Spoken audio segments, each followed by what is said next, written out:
Assalamualaikum warahmatullahi wabarakatuh.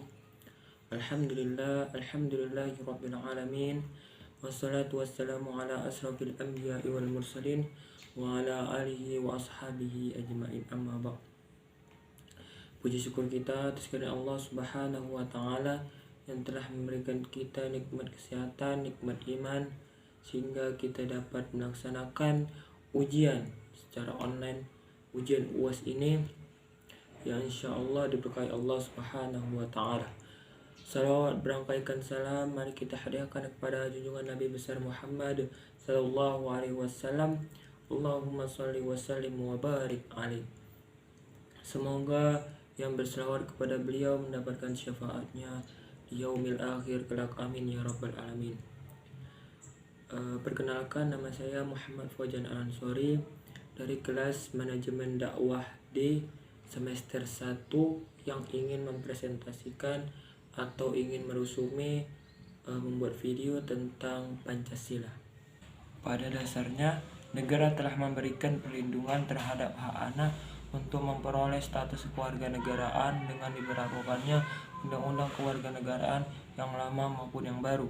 Meskipun status kewarganegaraan anak dari perkawinan campuran dalam Undang-Undang Kewarganegaraan lama hanya memberikan kesempatan kepada garis ayah untuk menurunkan status kewarganegaraannya, khususnya ketika anak tersebut belum berusia 18 tahun atau belum kawin. Pada dasarnya, negara telah memberikan hak memiliki status kewarganegaraan untuk semua anak yang terlahir dari kedua orang tua warga negara Indonesia atau kedua orang tuanya memiliki perbedaan kewarganegaraan. Yang kedua adalah dengan dibentuknya koalisi partai politik dalam pemerintahan berimplikasi pada tidak bekerjanya mekanisme check and balance secara maksimal antara lembaga Dewan Perwakilan Daerah atau Perwakilan Rakyat atau Legislatif dengan lembaga pemerintahan eksekutif. Hal ini ditandai dengan tidak dapat dilaksanakannya hak konstitusional Dewan Perwakilan Rakyat. Hak angket yang merupakan salah satu instrumen yang diberikan Undang-Undang Dasar 1945 kepada Dewan Perwakilan Rakyat untuk menjalankan fungsi pengawasan terhadap pemerintahan eksekutif, tidak dapat dijalankan secara maksimal karena adanya kekuatan mayoritas koalisi di lembaga tersebut, selain mengancam tidak bekerjanya check and balance antara lembaga Dewan Perwakilan Rakyat atau legislatif dan lembaga pemerintah. Tiga adalah demokrasi.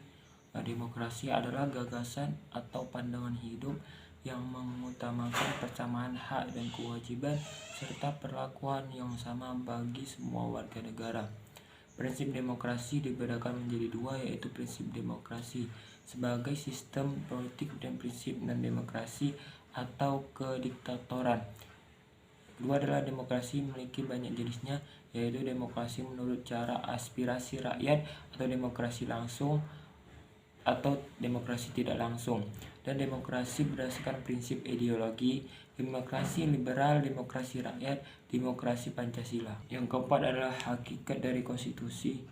Hakikat dari konstitusi adalah selalu berbicara mengenai konsekuensi dari kesepakatan masyarakat untuk membina negara dan pemerintahan yang mengatur mereka. Masyarakat dapat menyatakan kebutuhannya kepada pemerintah dan pada akhirnya kebutuhan tersebut akan dijamin oleh konstitusi. Tidak berhenti sampai di situ, pemerintah pun memiliki kewajiban untuk selalu menjamin kebutuhan masyarakat sesuai apa yang tercantum dalam konstitusi.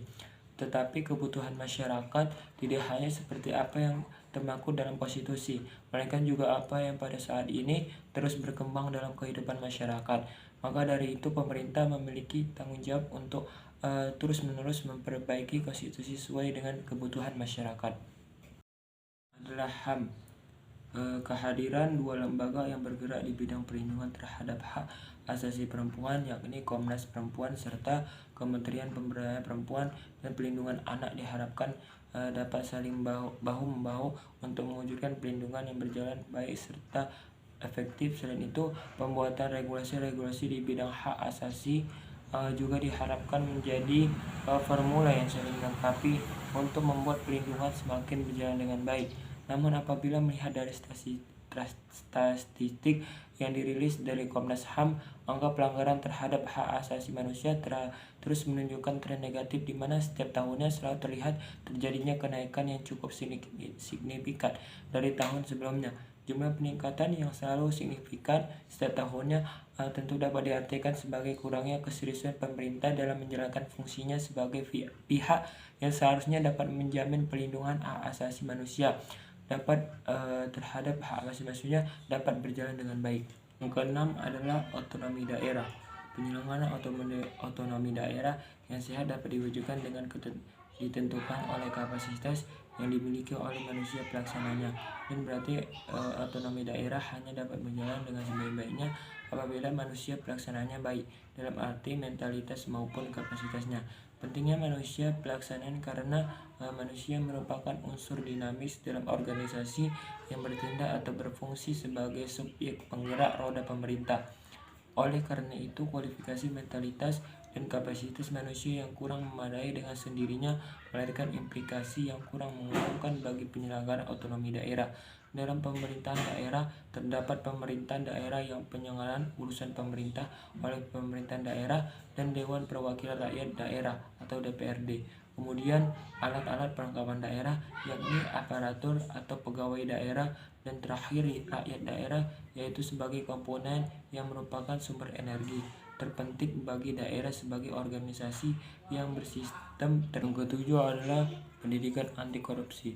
Berdasarkan analisis serta hasil pembahasan, maka secara umum dapat disimpulkan bahwa penerapan pendidikan anti korupsi sangat penting untuk diwujudkan, karena melalui pendidikan inilah berlangsung pembinaan terhadap para siswa, yaitu sebagai generasi muda penerus bangsa. Apabila 1 tahun pendidikannya menanamkan dan membina sikap anti korupsi, maka akan melahirkan generasi yang adalah masyarakat madani. Pengertian masyarakat madani adalah masyarakat yang beradab dalam membangun, menjalani, dan mengenai kehidupannya. Istilah masyarakat madani diperkenalkan oleh mantan Wakil Perdana Menteri Malaysia, yakni Anwar Ibrahim. Menurut Ahmad Ibrahim, arti masyarakat madani adalah sistem sosial yang subur berdasarkan prinsip moral yang menjamin keseimbangan antara kebebasan individu dengan kestabilan masyarakat. Masyarakat madani adalah kelembagaan sosial yang melindungi warga negara dari perwujudan kekuasaan negara yang berlebihan. Masyarakat madani merupakan tiang utama dalam kehidupan politik berdemokratis. Wajib bagi setiap masyarakat madani yang tidak hanya melindungi warga negara dalam berhadapan dengan negara, namun masyarakat madani juga dapat meneruskan dan menyuarakan aspirasi masyarakat. Ciri-ciri karakteristik umum masyarakat madani adalah diakui semangat pluralisme, artinya pluralisme menjadi sebuah keniscayaan yang tidak dapat dielakkan, sehingga popularitas telah menjadi suatu kaidah yang abadi.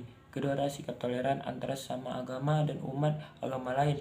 Sikap toleran merupakan sikap suka mendengar dan menghargai pendapat dan juga pendirian orang lain. Begitu saja yang saya sampaikan. Lebih dan kurang mohon maaf. Assalamualaikum warahmatullahi wabarakatuh.